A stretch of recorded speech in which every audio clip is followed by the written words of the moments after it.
Welcome to Dead Man Talking. Come with me as we step into the deep, dark forest of fear, and let us pray we see sunrise in the morning. Big shout to the author of the short story, Morpherman. As ever, please do let us know what you thought down below in the comments box. Please do like and share. It really does help build the channel and our community further. And of course, why not hashtag TeamFEAR. And so, with that aside, let's get into tonight's story, entitled I always read stories about skinwalkers. Now I've killed one. Let's get straight into that.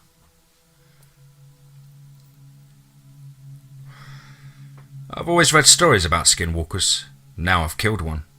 I remember back when I was a high school kid reading the creepypasta stories on subreddits. The skinwalker ones always stuck out to me. You know the ones where the people are in some kind of remote location. Then one of them disappears for a bit and comes back different. Then starts bah like a goat and they run away, blah blah blah. They are all similar, but I found the idea so interesting. Creepy goat beasts that pretend to be human. Sign me up. My only problem with the stories are how helpless the people always are. Sometimes the people would fire a shot and all it would do was slow the creature down. Fair, but first it would take too long to figure out something is up. Or they would just try to run and hide. And that never worked out. I'll admit, skinwalkers are damn scary. I know now from experience, but I also know the only way to beat one is to fight. I do have something to admit. I was a serious addict at the time. Not to one particular thing. I just didn't want to be in my own skin. I wouldn't say I was homeless, more like a nomad. I had some money in the bank and a car, but not much else. Well, except for the copious amounts of drugs. I have been 2 years sober now, but this story is from 5 years ago. Even after I fought a fucking monster, I didn't get clean. The scariest monsters are the ones inside of us. But skinwalkers are pretty fucking scary too. Here's my recount to the best of my memory. It was raining in Detroit. I had been driving back from Canada after getting some exquisite MXE. Cheap and well made. Thanks, Canada. I figured since it was pouring and getting dark, I'd find an old abandoned house to sleep in. I drove down a few of the roads in the outskirts of the city. Dilapidated houses on both sides of me. Many of them had water pouring in through their broken windows. Some of them were partially caved in, wear and neglect taking their toll. One was on fire. Detroit really had become a shithole. My best guess was water had gotten into some of the electrics. I heard sirens in the distance. Good sign though, since that meant electricity was flowing down the block. I drove a bit more until I saw a house that fit my 3 criteria. It wasn't leaking, it wasn't occupied, and it wasn't on fire. It was a pretty nice house too. 1 floor, small but comfortable. Redwood panelling on the outside. White bordered windows and even a stone chimney. I went around the back through the overgrown yard, picked the miraculously unbroken door and got out of the rain. I checked the place out and it was like I had walked into heaven. The bedroom had a mattress. The sink wasn't gross and had running water. And there was an electric stove that worked. Today was my lucky day. I unpacked some of my things, threw my sleeping bag onto the mattress, and set up some water to boil while charging my laptop. See, I told you I wasn't homeless. I liked a bit of comfort in my life. I had my cooler with milk and butter too, so my mac and cheese was damn delicious. And finally, I had my time to get high. It should be noted, I never hallucinated, even after taking tons of acid or shrooms. I only had the colour effects and swirling, distortion but not projection. So, imagine my confusion when, sitting in the warm light I had on in a sturdy chair, high out of my mind, I heard a bah sound outside. I wasn't scared, but since when were there fucking goats in Detroit? Weird. But I was occupied, and so I got back to watching YouTube on my phone.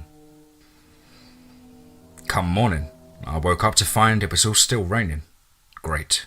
I was honestly enjoying my stay in a somewhat furnished house, and so I pulled out my laptop and got to some browsing.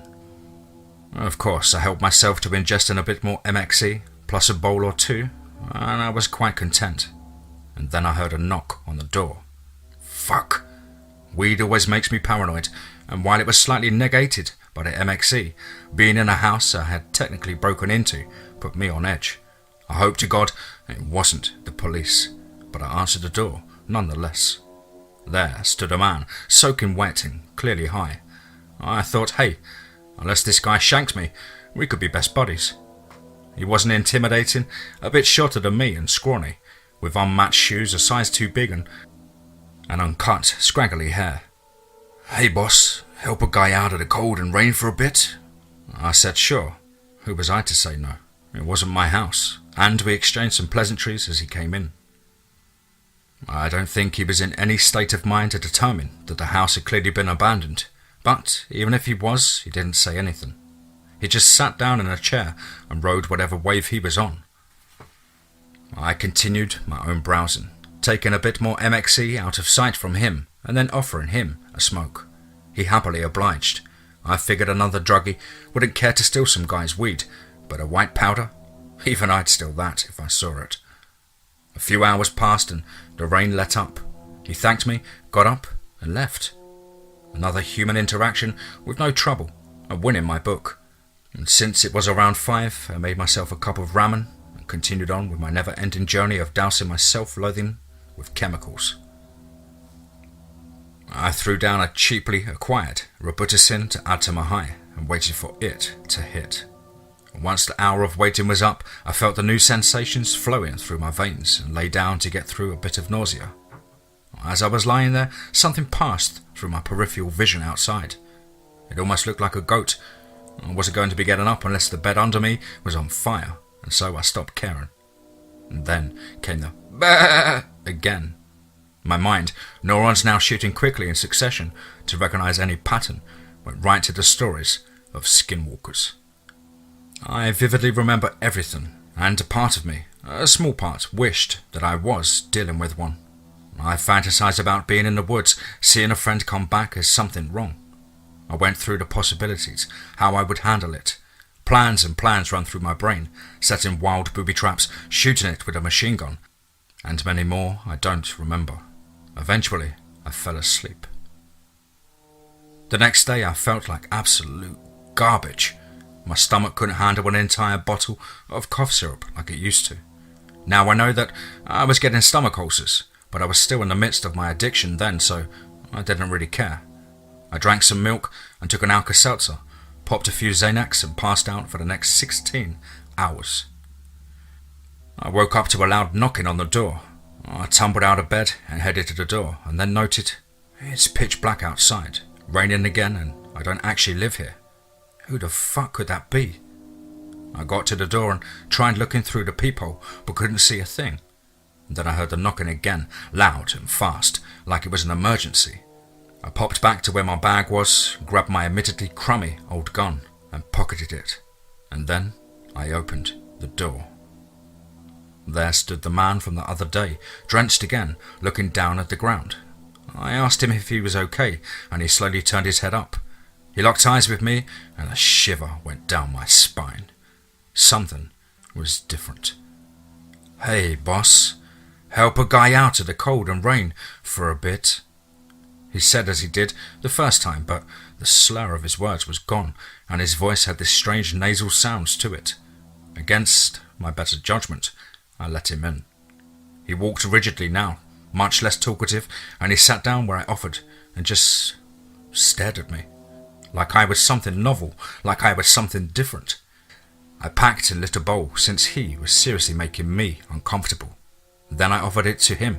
He stared at me like I had two heads, and then took it and inhaled, mimicking me. That was a bad idea. I quickly noticed a few things. He was now coughing so hard it looked like his face was about to come loose.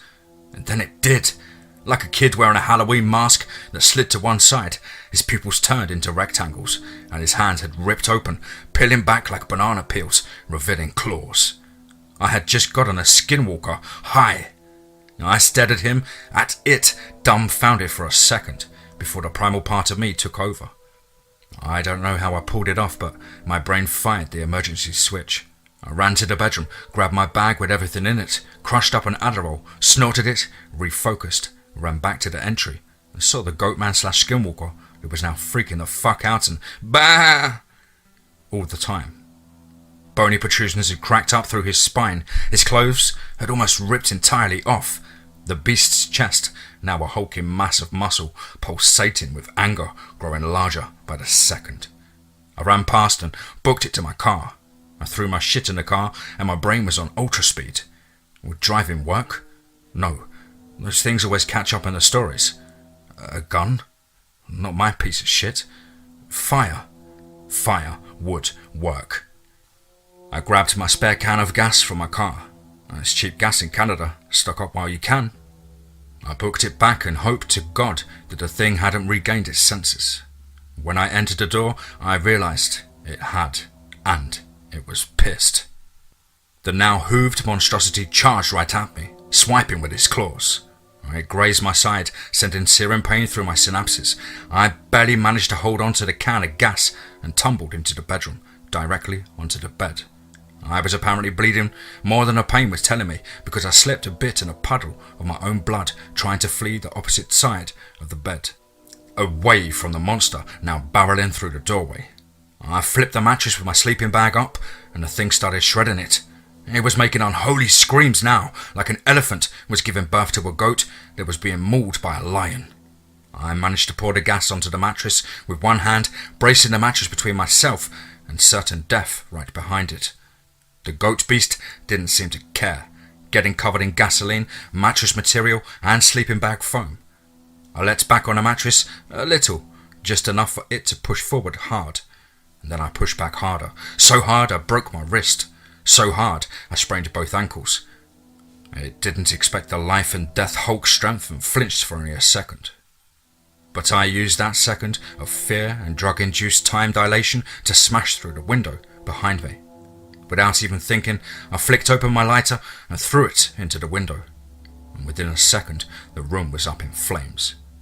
After I ran to the curb, I looked back inside, and what I saw in the window was my proudest moment. The monster was engulfed in flames. Not only the gasoline caught, but the foam and other material had stuck to it and was rapidly searing off skin and muscle.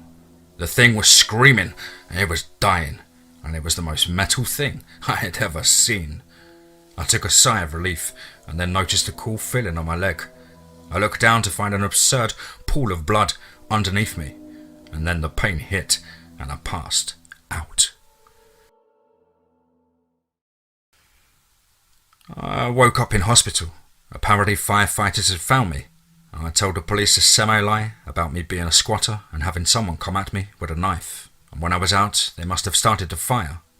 I was eventually discharged, found my way back to the house and got in my car, and then I got the hell out of Detroit. So that's how I killed a skinwalker, or a goatman, whatever you want to call that thing. Yeah, I almost died, but I didn't. Is there a lesson from this? Yes, and here it is, because I like to share my opinions. Monsters have to hide in the dark because they're afraid of us. Maybe not individually, but they must have seen what we are able to accomplish as a group. We will turn land bare for resources, create weapons that could annihilate all life, and shoot ourselves in metal tubes into space. We're smart and vicious, and no matter how good any beast gets at murdering, humans have mastered the art. I don't know how to end this triumphant speech, and so I'm just going to stop writing now. Okay, now. Alright, maybe one more sentence. Wait, I almost forgot the classic. Fucking skinwalkers. Perfect.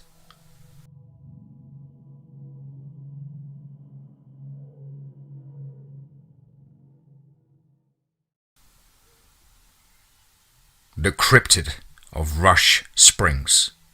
Let's get straight into that. On the 18th of October 2016, a 5-year-old boy wandered through the open door at his house, across the street, down a long field and into a playground. Someone came out of the nearby forest and picked him up, leaving second-degree burns over most of his waist. He was discovered within 10 minutes, unconscious. He died 1 week later, never awakening from his inexplicable coma. All efforts to find the assailant failed. A large group of neighbours, friends and family canvassed the area. Not a single trace was discovered. An old man was found on the morning of the 29th of October. His walker had apparently fallen and, as he attempted to stand up, he was brutally murdered. Burns covered 30% of his body, including his head and abdomen. Another incident 3 days later. A woman was walking with her 2-year-old son to the playground when a dark object flashed by and took her. The child, left in shock, could not disclose any information regarding the disappearance of his mother. The incidents were increasing in frequency, and the entire town of Rush Springs, population of 1,000, was in an uproar. People were terrified to leave their houses, and groups of 10 or 12 went together at noon to fetch supplies from Charlie Jackson, who ran the local grocers. His unwillingness to close up shop, however, did not always go according to plan. Accusations were made against him daily by disgruntled townsfolk. They couldn't comprehend why he didn't seem to have any fear of the killer. I was curious myself on why he wasn't scared, and so I took the courage to walk in and ask him one day. "Hello, sir. My name is Jacob. I know today's been rough and you've been dealing with nonsense, but I just want to ask why you aren't afraid of the so-called creature taking people. You seem to have a routine and show no signs of fear. I'm sorry if I'm coming off rude, but myself, as well as the rest of the town, are highly curious," I stated. He stood there, looking at me. His face went from a blank expression to an annoyed look. He looked at my camera around my neck and spoke, and his voice was cold and raspy. "The police asked me the same question just the other day, and you knows what I says to them?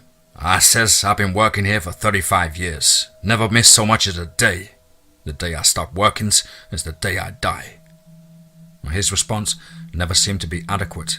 I simply nodded and left. Eliza Goldman, 57-year-old mother of 3, sat rocking on her rocking chair, knitting a pair of socks for her yet-to-be-born grandson. And she was looking out through the closed window, thinking about the good old days when children would play outside. That was long ago, though. A whole 15 days since they had initiated our town's unofficial quarantine. She knitted for 2 hours every morning and then another hour during the evening. Yet, she rarely saw so much as 2 people walk by, and with the sole exception of news reporters and myself, of course. "Hello, ma'am. I was wondering if you might have a room I might rent." A man walked up to Eliza's opened window. "Who's asking? You a reporter?" And during that time she and many of the other townfolk never ceased to be amazed at the diligence and the idiocy of these reporters. Forever on the lookout for a good story, a group of about a dozen of them had come and rented rooms from anybody who would offer them.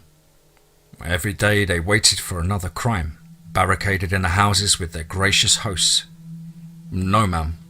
She was amazed by his politeness as she thought to herself about how rare such pleasantries had become, especially amongst the younger people.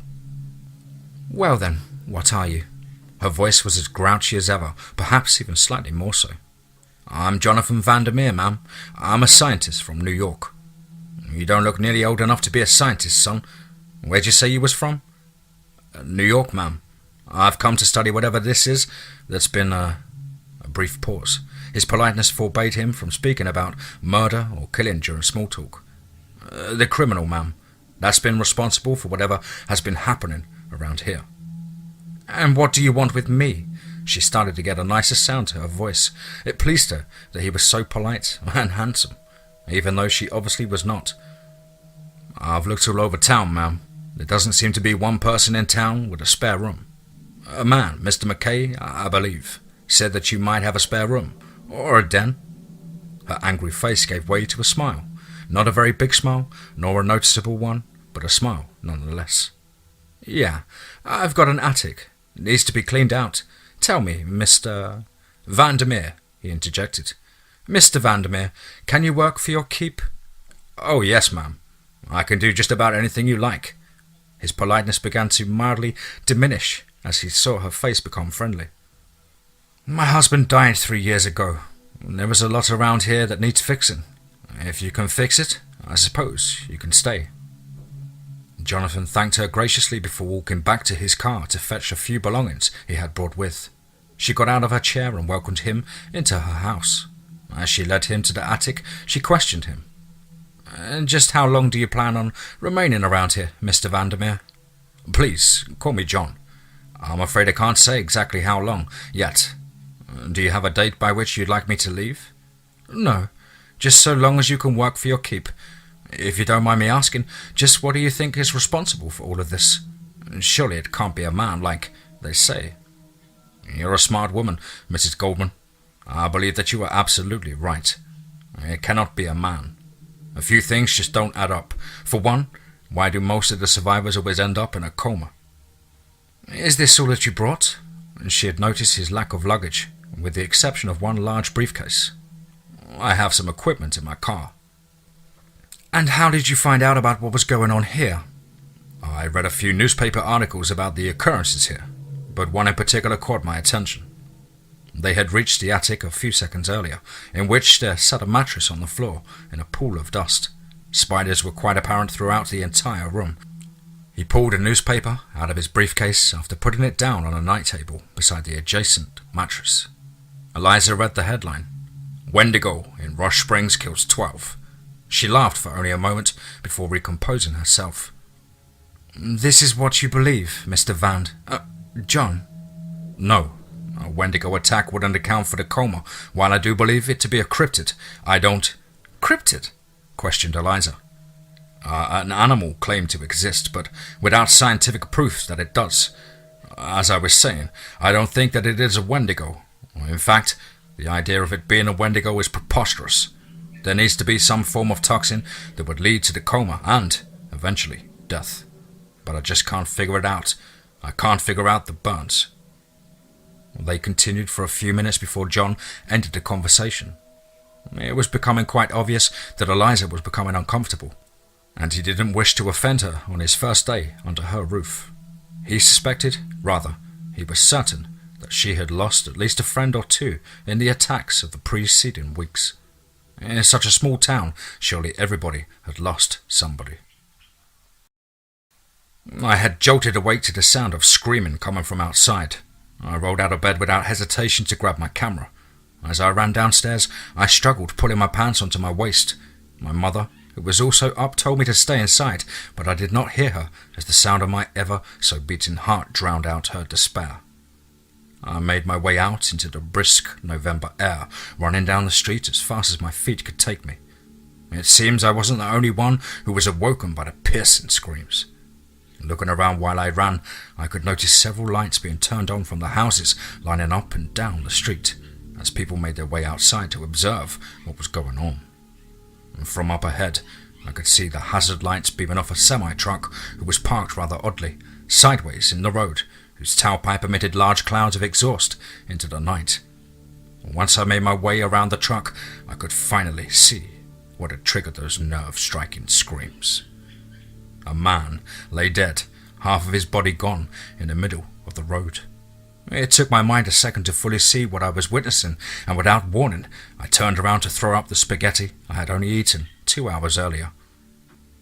After gaining my composure, I stood up and wiped off the meatball residue from my hoodie and made my way behind a tree so I could snatch some pictures safely without being stared at by the witnesses.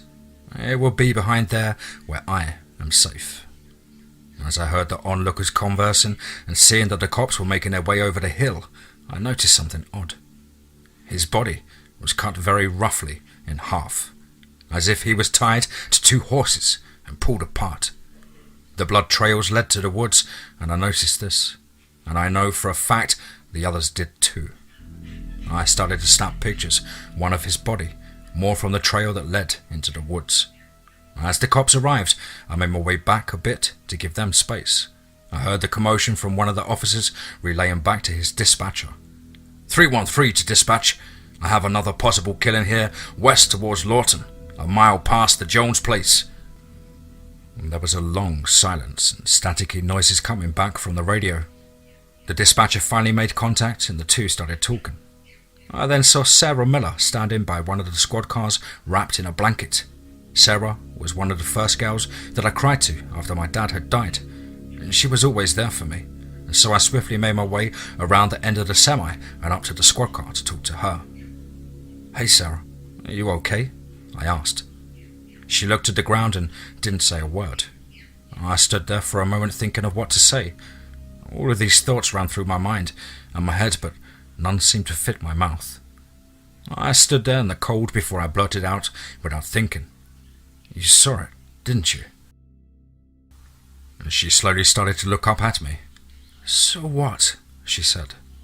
"You saw that thing that's been killing those people all over town, didn't you?" "You saw it too?" she asked. "No, but I do know whatever's been killing these people definitely isn't human.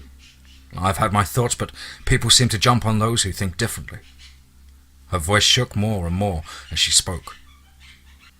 "I was in my kitchen, getting water when I saw a semi-truck spin out of the middle of the road. I opened the blinds more and saw the man get out to look at his tyre and start cursing profusely. I walked to the fridge to get ice when I heard him scream. I ran back to the window and I didn't see him." Tears began to roll down her face. I put my camera around my neck and hugged her, giving her some reassurance. "Keep going, Sarah," I stammered out. "I grabbed my dad's shotgun and walked outside to see if he was okay. When I was walking up, I heard these sounds of slushing. I wanted to turn back, Jake. I should have, but I didn't." "Don't worry about it, Sarah. You're okay. Just keep telling me what you saw." I turned the corner and I saw this thing hunched over his body and eating him. It looked up at me for a moment before it smiled and ran off into the woods carrying the rest of his body with it." I let go from her and took a step back, trying to wrap this up in my head. I looked at the body of the man and back to her. "So you saw this thing and you let it live?" "When I screamed, I think that's when I scared it off." "But you said it smiled at you. Are you sure that's what you saw, Sarah?" "I know what I saw, Jake," she yelled at me, and she began to sob uncontrollably. Officer Mundy turned around, hearing her shout, and told me to leave. I nodded in agreement and looked at Sarah one last time before I booked it back to my house. The smell of eggs carefully made its way into the attic where John was sleeping. Having been a long time since he had a good home-cooked meal, he jumped off his cot, brushed the spiderwebs off of him, and made his way down the stairs to the kitchen where Eliza was making breakfast. "Good afternoon, John," she managed to say while striking a smile. "Good morning. I mean good afternoon. Wow, it's 1 o'clock, he said while laughing. "Sorry I overslept. It's been a good minute since I've had a good night's rest. Work has me severely exhausted and most nights I don't get much sleep." "No worries at all. I have 2 older sons. I know what it's like. Here, I made you some eggs and pancakes to get you energized." And John sat down, scratching his eye and yawning, still waking up from his long night. "How did you know pancakes and eggs were my favorite?" he said, wide-mouthed. "No guest will stay in my house if they do not love pancakes," she exclaimed. John nodded with sincerity and began to eat. Eliza left the room only to arrive shortly after with a blank look on her face. And John, seeing this, almost choked on his food while trying to speak. "Eliza, are you okay? Here, sit down." She sat down at the table and put the morning newspaper onto the table. Her glare never left it. John followed her eyes and picked up the paper, and the headline read, "Another dead in Rush Springs, murder or mystery." John stared at it for a bit before looking back to Eliza, making sure she was okay.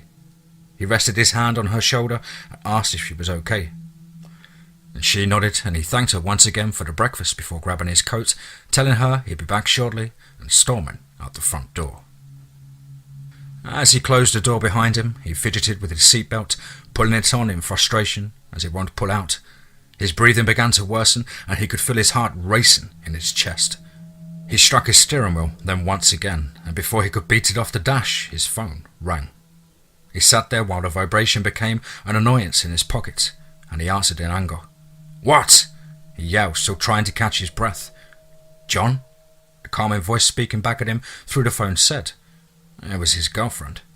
"John, are you okay? Are you having another attack? Are you driving again? Are you okay?" "Yes, I'm fine, Katie. Work's just gotten out of hand." "Are you okay?" he said. And there was a long moment of silence before she said a word. "I miss you, John. You're worrying me chasing after these people," she exclaimed. John's breathing became faster and faster, and he finally got his seatbelt off the hook and into the buckle. "Katie, I'm going to change the world. If I can find the killer and stop these horrible things, I will finally have credibility and a name to myself. For you and for Jameson," he said worriedly. "He isn't even born yet, and you have already made promises you can't keep. Come home. Please, stop this. If I leave now, then this town will never find an end to all of this insanity. I love you, and I'm sorry, but I have to go." It hurt him lying to her, and he hated himself. He hung up the phone and threw it into the passenger seat as he looked at himself in a mirror and sped away down the deserted road.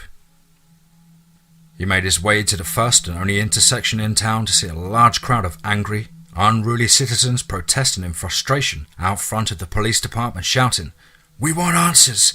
We want answers! We want answers!" over and over again. Seeing that there was no place to go, he parked his car on the side of the road and made his way towards the department. As he approached the front entrance, he was met with an intercom above telling him to turn around or be faced with criminal trespassing. Frustrated, John pulled out his wallet and revealed it to the camera. Inside, he showed an impressive piece, a Federal Bureau of Investigation badge. The doors opened up and he was greeted with a clerk at the front desk. John, clearly upset and annoyed, asked, "What in the hell seems to be going on out there?" "The townspeople are upset that we're supposedly withholding information from the public about what is happening around here," the clerk says. "Withholding information? Do you guys even know what the fuck is going on?" "Not a damn clue, sir," he said. Seeing himself into the mirror above the clerk's head, he realized how he looks and proceeded to tuck his shirt and fix his hair. "I need to speak with your captain, immediately, and give me a private room with a cup of coffee." The clerk nodded, stood up, and John followed him to the interview room. When the door was opened, the cold AC struck him in the face. "And could you turn off this goddamn AC? It's 30 degrees out there, for Christ's sake." He was met with a "Yes, sir," down the hallway. "And stop calling me sir," John yelled. He zipped up his jacket and sat down at the table. Minutes later, the door opened and walked in a man with a cup of coffee who he presumed was the captain. The man, who was rather young, walked in and reached his hand out. His hair was slicked back and he smelled of cheap Axe cologne from the dollar store. John stood up and shook his hand. "Captain Nathan Parks," the young voice said. "And you are?" "I am Special Agent Vandermeer, leader of the Cryptid Research and Diagnostics Team for the FBI, or CRADT for short." The captain gave him a puzzling look. "FBI? What the hell are you guys doing here?" he asked, confused. "My team is in charge of the paranormal/cryptid phenomena that is either hard to explain or cannot be explained at all." "Okay, and why are you here? Do you think a ghost is out there killing people?" John rolled his eyes in vexation. "Not a ghost. We have a reason to believe that a Wendigo is terrorizing your town, Captain Parks. Captain Nathan Parks. And you said Wendy what now?" "A Wendigo," John replied. "What in the hell is a Wendigo?" Captain Parks asked. A Wendigo is an evil spirit that is born from greed and a malevolent activity. There are many ways that these things can be brought up." And seeing that Parks isn't buying it, John slammed his briefcase onto the table. He opened it, spilling its contents out everywhere. "Here, Captain. You see these bodies? You see the burn marks, lacerations, cuts all over? Now take a look at this." John grabbed photos of dead Wendigos out from the back, sliding them to Captain Parks. Park looked at them in disbelief. "You see this ugly motherfucker? This thing is what's been killing these people around here, and I can prove it. You see this?" Parks looked at the Wendigo in shock. Its mangled white body, long, uneven arms, its human-like torso, its black, sunken eyes, sharp teeth, and clawed hands and feet. He sat back perplexed and looked at John. John pointed to the body of the old man who was killed earlier in October, whose body was covered in burns and extreme lacerations. "These wounds are in direct correlation to Wendigo attacks. The burns, the inescapable coma, all of it. These things hunt like this. This is not man's doing. This is the devil's. Park stood up and locked the door before turning around, almost wanting to cry. So what are you saying, Mr. Vandermeer? I am saying that we need to take care of things like this. We keep it on the down low from the rest of the world. If they knew these things existed, the world as we know it would drastically change. John grabbed all the documents and hurriedly shoved them back into his briefcase. Listen, Captain, you have to understand what is at stake here. This isn't a regular case. It wasn't to begin with. Parks, who was now circling the room, biting his nails and showing signs of nervousness, was met with John's fists hitting the table. "Captain, fucking look at me!" John yelled. Parks seemed to have been in a trance and jerked around scared, making eye contact with John. Sorry, I'm here. I have to take this in. Am I dreaming?" "No. Nathan, listen. I know this is a huge shock. Trust me. When I first found out about this, all the books, all the movies, and all the stories I've heard are suddenly real, and my whole body just fell. It will take time, but you are not in any position to let this faze you. The town is counting on you, and now that there's a Wendigo loose, we need to find it before it gets another." Park swallowed his pride and nodded in agreement. John stared at him before speaking again. "Then let's get to work." "Mr. Manuel! Mr. Manuel! Mr. Manuel!" I jumped awake in my seat. I looked around to see the class laughing at me. I looked up towards Miss Abrams. Sorry, I must have dozed off. I haven't been sleeping with these last 2 days," I said, yawning. "Well, now's not the time to be drifting away in Wonderland, Mr. Manuel. Now's the time to be learning," exclaimed Miss Abrams, as she swiftly spun around the room, almost like a princess in a movie. "Class, please enlighten Jacob as to what he missed in today's chapter of Beowulf." "Beowulf?" I laughed to myself. If only they knew monsters were real. "What did you say?" asked my friend Andrew. "Huh?" I paused for a moment, trying to find a good answer. I was just talking to myself. Like usual. "Monsters are real, huh? Been watching too much Supernatural again, have you?" He smirked. Supernatural had been my favourite show since I found it on Netflix. The exhilarating stories of Sam and Dean Winchester always left me amazed and wondering what life would be like if monsters were real. I sat scribbling on my paper for a moment when a thought came back to me. Wait, but monsters are real. I was jolted in my seat once again, but this time it was due to a loud bell that rang over my head. Last period, I thought, and then the day's over. I hadn't seen Sarah since Saturday night. She wasn't at school today. I texted her, called her several times to check in on her, but to no avail. Nothing. I made my way out of Miss Abrams' class and out into the hallway where the silence of the usual noisy lobby hit me with confusion. It made me feel sick. The groups of kids who were usually making a mess were dead quiet. The band nerds who were always heard talking about the magic card game couldn't even look each other in the eye. The jocks who were pushing and wrestling around the floor were nowhere to be seen. I felt my heart beat faster, wondering if anyone here knew what had happened. Yeah, I don't think that it's a man doing these things, but was Sarah telling the truth? Did she really see that thing? No way. It can't be true. But how did that man's body end up like that? Coyotes do not do that. My mind was met with many thoughts coming in and out while my heart began to beat faster and faster. My head felt empty, and I was then met with darkness. I woke up what seemed like hours later with several people around me. Mr. Upton, our principal, other students and Andrew all standing over me. "You all right, son?" Mr. Upton asked. Yes, sir.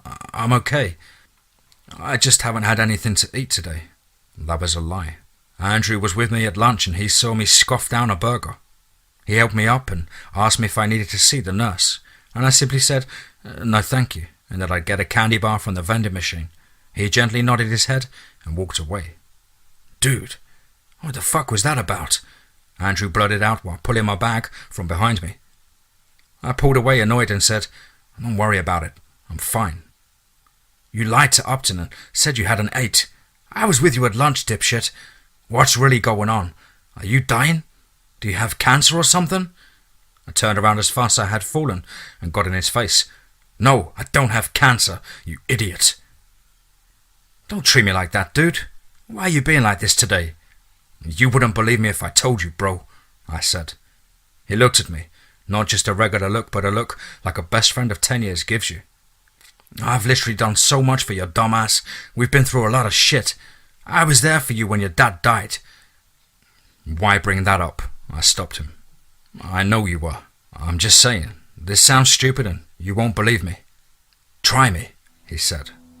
And so we skipped 7th period and made our way to my truck outside in a parking lot.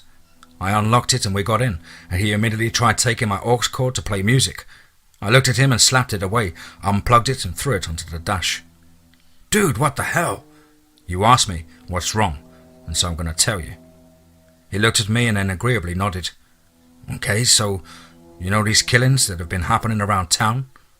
Yeah, he questioned. Well, I think I know what's going on. What do you mean? What's doing it? I paused for a minute to recatch my thoughts. My mind wanders back to that night, the scream, the blood on the ground, that man's body. I could feel my heart start to beat faster and my breathing get sporadic. I began to black out again before shaken out of the trance by Andrew. Dude, what the fuck is going on? What are you doing? His voice is ringing in my head like a dog whistle piercing my eardrums. Jake! Bro, what the fuck? It was a monster, Andrew. It was a monster. He leaned back, shaken by what I said, and then his worried look left his face as he turned to smile. Bro, you really got me, he laughed. You had me going for real. It's not a joke, Andrew, I blurted. He stopped laughing and looked at me with a seriousness in his eyes, seeing that I wasn't smiling and my white, blank look was still there. Wait, are you serious? No, I'm totally kidding. Of course I'm serious, I yelled. We didn't talk for a minute. We just sat there in silence. I broke it about after 5 minutes and asked if he wanted to go to the GameStop and we could talk about it over a game or two of Call of Duty. He said yes, and so I put the keys into ignition and began to turn when someone started beating on my window. I looked over to only be met with a look from the last person I expected to see. It was Sarah Miller. I opened the door shocked and hugged her. I squeezed her so tight that I thought her eyes might have popped out of her head, and she hugged me back. I've been trying to call you for 2 days. Are you okay? I asked. Yeah, I'm doing better, she said. But I need to talk to you about what happened Saturday. Andrew, who was still in my truck, yelled forward to her. You were with Jake Saturday? What happened? Wait, did you guys really see that monster? He screamed. Sarah looked at me with irritation. You told him? Well, yeah. It's been bothering me and you haven't necessarily been there for me. So you told Andrew? Out of all the people, you told him? She asked. Andrew, who could be heard munching on chips, replied back to Sarah. What's it about telling me? I'm his real best friend after all. She rolled her eyes and pulled me aside. I need to talk to you about it. I think I may have found something worth seeing. What is it? I asked anxiously. She reached down into her purse and pulled out a page she'd printed from Wikipedia. A Wendigo? I asked. I looked aimlessly at her and then back down to the page again. These things aren't real, Sarah, I said to her. I didn't even believe myself. I just didn't want to be right. She scoffed and then took the page from me and stuffed it back into her purse. I wouldn't be here if I lied to you, Jake. I know what I saw. You saw the body. You know that wasn't anything else. Coyotes can't do that to a man, she screamed. I shushed her and comforted her. Okay. Let's say you're right. Let's say it's a Wendigo. What do we do? She grabbed the paper again and handed it to me. I skimmed through the article, hoping to find a way to kill it or get it to leave us alone. But since the world thinks it doesn't exist, there is none. Sarah, I don't know what you expect me to do with this. Do you see anything in there that could be helpful? She asked. I shook my head. No, I don't. She sighed and ripped it up. Exactly. The world thinks it's fake. I don't know what we can do, she said. And then the thought hit me. Watching Supernatural, there was an episode where Sam and Dean catch a Wendigo that took some people, and the only way to kill it was with fire. I managed in all of my excitement to stammer out my thoughts. In Supernatural, Sam and Dean kill one with fire, I said, running out of breath. Sarah looked at me concerned. Andrew in the truck heard me say that and got out. He walked over to us and started going on about bullshit. So you're going off a TV on how to apparently kill this so-called monster? He asked. Wendigo, Sarah interrupted. It's a Wendigo. Andrew looked at her as if he knew exactly what she was talking about. Troubled, he looked at me and asked, a Wendigo? Like Until Dawn Wendigo? I almost pissed myself when he said this. I had completely forgot about that game. I looked at Sarah and then back to Andrew. Dude, yes, you're exactly right. At this point, Sarah is lost and she grabs my arm in excitement and asks, Until Dawn? What is that? So, without hesitation, I pulled out my phone and Googled Until Dawn video game monster. And I go to the images and find the best one to show her. I hold my phone up to her and tears started to roll down her face. Andrew grabbed my phone from my hand and looked at it. He looked at Sarah, who was obviously not faking this, and gives me back my phone in a panicky fashion. Andrew is very blunt and yells, Why are you crying? Even now his voice is starting to break. You guys can't be serious. In the terror-stricken situation, I suddenly remembered something. My camera. I rushed to my truck and into the backpack to pull out my camera. I turn it on and toss the camera to Andrew. He looks at the photos and before he could speak, he vomits his Cheetos all over the ground. Believe me now, asshole? I say as I take my camera from him. Tell me what you saw. Andrew looks at me with fear in his eyes. Some monsters are real. I nodded and lowered my head. We all stood there quietly until Sarah walked away on her phone. Andrew walked over to me shocked, couldn't say a word. I picked up my things and sat them in my truck and turned the key. I grabbed my aux cord, but I couldn't bear to play any music. After hours of gathering eyewitness accounts from the terrified and worried townspeople, John finally takes a break. He sighs in relief that this has been the easiest account he could remember of having to tell someone that monsters actually exist. He was exhausted. It now being almost 9 o'clock, John didn't want to make Eliza wait on him, and so he gathered his things and began to leave. Suddenly, the doorknob turns and in walks two people whom he knows very well, Agent Sanders and Agent Huckabee. John then sits back down with a chip on his shoulder as he begins to listen to the ever incoherent rambling of his ex-colleague, Huckabee. Well, John, good to see you've been staying busy, Huckabee scoffs. I called Sanders. Why are you here? John says. Didn't you hear, John? Sanders and I are a team now. Isn't that great? John shoots a glare at Sanders, whose eyes are wandering everywhere but meeting John's. Sanders, is that true? John asks. She sighs and answers, Yeah, John. SAC Proctor put us together. If I could have avoided it, you know I would have. John, ever so annoyed at this point, kicks his feet under the table and gets ready for a long night. So give me a debrief. What do you two know that I don't? Well, Sanders starts but is cut off by Huckabee. Well, we have a bunch of terrified townspeople who think a magic man is out there killing people. Then we have a religious nuts thinking it's our Antichrist and having fits in the streets. I already know all of this, Huck. Once again, you are last, John starts. And, Huckabee states, no one here knows what we're up against. As long as we keep this under wraps, it will go just like Cleveland did. Word not getting out. Having lost his temper, John gets up in Huckabee's face. Yeah, Huck, and guess what else happened in Cleveland? He yelled. 25 innocent people died at the hands of that werewolf. You call that under wraps?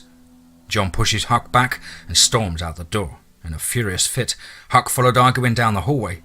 Agent Sanders sat down at the table, exhaling, trying to catch her thoughts. She opened John's briefcase to catch up when her phone started to vibrate.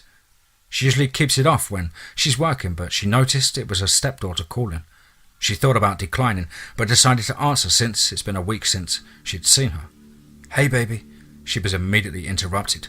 Whoa, slow down. Breathe and talk to me. Baby, listen. She stopped talking. Her eyes went wide and face grew white. She spoke again, this time in fear. "Sarah? Baby? Tell me exactly again what you saw."